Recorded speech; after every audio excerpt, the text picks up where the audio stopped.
صاحب اب ذرا توجہ آپ کی میں یہاں پر یہ چاہوں گی کہ بلوچستان اور کے پی کے کا خاص جو ہے وہ نام لیا ابھی رضوان رضی صاحب نے، اور تمام پارٹیوں سے بھی اس سلسلے میں بات چیت کی جائے گی. تو سر جب ایک یوں کہہ دیجیے کہ ایک زون مختص کیا گیا ہے بلوچستان کا اور کے پی کا، تو ہم اوور آل اس کو کس طریقے سے یوٹیلائز کر سکتے ہیں پورے پاکستان میں؟ اور دوسرا ایک اور سوال لے لیجیے گا ساتھ ہی میرا کہ سر بین الاقوامی سرمایہ کاری ادارے جو ہیں وہ ایز آف ڈوئنگ بزنس نہ ہونے کا شکوہ کرتے ہیں پاکستان میں.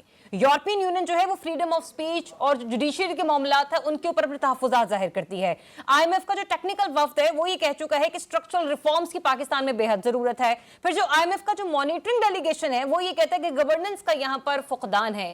اتنے جب سارے معاملات ہیں تو پھر عالمی بینک آئے یا ایشیائی ترقیاتی بینک آئے تو سر جو ملنے والی رقوم ہے اس کے اوپر تحفظات سوالیہ نشان بہت سارے ہیں.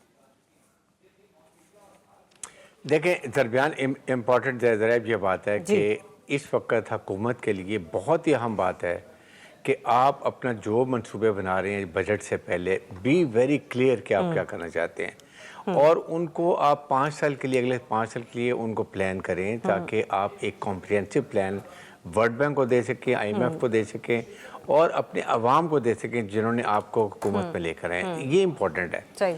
ہمارا ہوتا ہے کہ بالکل بلوچستان کی بہت نقصان ہوا، کے پی کا بہت ہوا دین، بٹ مرضی ہونی چاہیے حکومت پاکستان کی اور تمام جو سٹیک ہولڈر ہیں ان سے آپ ان کی فیڈ بیک لیں، کمپنسیشن پلان بنائیں تاکہ لوگوں کو ریلیف ہو کہ ہمارے سے انصاف ہو اور ہمیں دیا جا رہا ہے.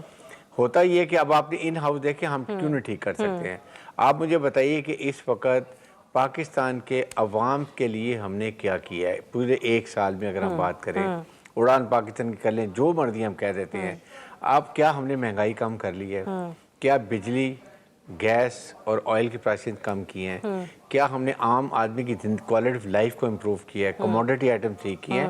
یہ انفلیشن سنگل ڈیجٹ میں آگئی کیا ہوگی؟ عوام کو نہیں فرق پڑتا ہے اسے.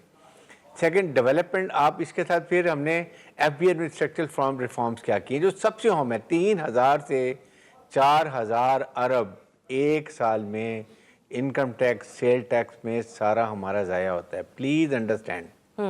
ہر بات میں سٹے ہو جاتے ہیں. کوئی 28-30 ارب روپیہ تو سٹے کے اندر پھنسا ہوا ہے ہمارا. اسٹیٹ کارپوریشن 2700 ارب روپیہ سٹے میں پھنسا ہوا ہے. 2700 ارب. آپ بتائیے، آپ یہ دیکھ لیں کہ یہ چیزیں ان ہاؤس میں ڈویبل ہیں. یہ ڈویبل ہیں. ہم اس کو کیوں نہیں کرتے؟ Why should we back to I M F World Bank? اس لیے تو پھر ہم ان کی مرضی کے فیصلے کرنے پڑتے ہیں. آپ ایک اسلامک ملک ہیں، آپ ایک نیوکلیر ملک ہیں، آپ کی جو سرکولیشن بہت اچھی ہے، آپ کی بیٹل ہارڈنڈ آرمی ہے. آپ کو صرف اکنامک ترقی کر کے اپنے فیصلے اپنی ملکی مفادات میں کرنے ہیں. اس لیے ہم پھنسے ہوئے ہیں. تو یہ حکومت کا کام کرنے کے لیے اگر ہم یہ کریں گے we'll be justifying each and every step which our World Bank اور پیسہ ملے گا. ٹھیک ہے. بریگیڈیئر صاحب نے تو پوائنٹس یہاں پہ ریز کر دیے، لیکن ارشاد صاحب مجھے یہ بتائے گا چیئرمین ایف بی آر بھی اس بات کو ایڈمٹ کر رہا ہے کہ المیہ ہے جنہیں ٹیکس ادا کرنا چاہیے وہ ٹیکس ادا نہیں کرتے. تو سوال پہ میرا سمپل یہ ان سے ایف بی آر والوں سے بھی ہے، آپ سے تو میں تنزیہ لوں گی کہ کب تک بھاری ٹیکسوں کا بوجھ سر صرف آپ ہیں، ہم جیسے جو تنخواہ دار لوگ ہیں وہی اٹھاتے رہیں گے، یہ لوگ عیشی کرتے رہیں گے؟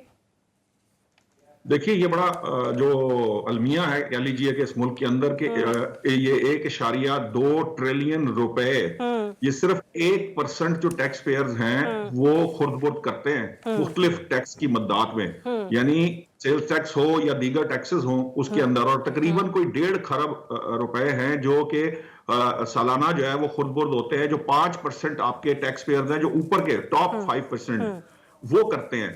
اب یہ کیا کرتے ہیں، جو ایف بی آر کا زیادہ زور چلتا ہے ذریعہ وہ چلتا ہے تنخواہ دار طبقے کا، کیونکہ وہ ریگولرائز سیکٹر ہے. کیونکہ سرکاری تنخواہیں جو ہیں وہ جب جاتی ہیں تو ٹیکس کٹ کے جاتی ہیں، جو سرکاری پیمنٹس ہیں وہ ٹیکس کٹ کے آتی ہیں. جو ہمارے جو امپلائیز ہیں اور جو ادارے صحیح کام کر رہے ہیں پرائیویٹ سیکٹر میں وہ ٹیکس کاٹ کر جو ہے نا سیلریز دیتے ہیں. اب یہ چونکہ فارمل اور ریگولر سیکٹر ہے اور یہ آسان ترین طریقہ ہے ٹیکس کلیکشن کا، تو بوجھ جو ہے وہ ٹیکس بڑھا کر اس پر ڈال دیا جاتا ہے. اب جو لنگڑیال صاحب ہیں وہ فرماتے تو ہیں، کہتے تو ہیں کہ جی ان کی خواہش کوشش یہ ہے کہ ایف بی آر کو اس طریقے سے ڈیزائن کر لیا جائے کہ یہ جو ہمارے ٹیکس کے مسائل ہیں اس کو دور کیا جائے اور تنخواہ دار طبقے کو ریلیف دیا جائے. ان لوگوں سے پیسے اکٹھے کر کے جو 1% یا 5% جو ٹیکس چور ہیں، ایکچولی انہیں ٹیکس چور کہا جانا چاہیے.